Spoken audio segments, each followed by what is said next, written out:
आचेगावच्या मल्लू खोबनला मिळाला इंगळगी केसरीचा बहुमान। दक्षिण सोलापूर तालुक्यातील इंगळगी येथे महात्मा बसवेश्वर जयंती उत्सव तसेच श्री रेवणसिद्धेश्वर यात्रा महोत्सवानिमित्त आयोजित केलेल्या कुस्ती स्पर्धेत आचेगावचा मल्लू खोबन याने पुण्याच्या दिनेश भोसलेला पराजित करून इंगळगी केसरीचा बहुमान मिळवला। या कुस्ती स्पर्धेचे उद्घाटन श्री स्वामी समर्थ सूतगिरणीचे चेअरमन राजशेखर शिवदारे यांच्या हस्ते करण्यात आले।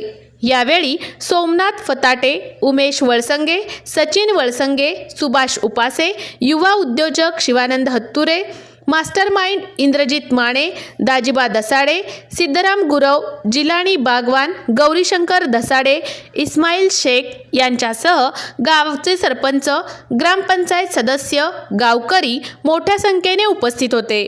शेवटची चित्तथरारक कुस्ती आचेगावचे सुपुत्र मल्लू खोबन आणि पुण्याच्या दिनेश भोसले यांच्यात झाली।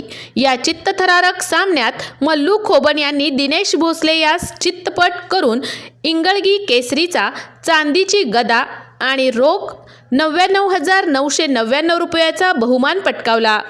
विजयी मल्लू खोबन याचा नागरी सत्कार करून उपस्थित सर्वांनीच अभिनंदन केले आणि पुढील यशस्वी वाटचालीस शुभेच्छा दिल्या।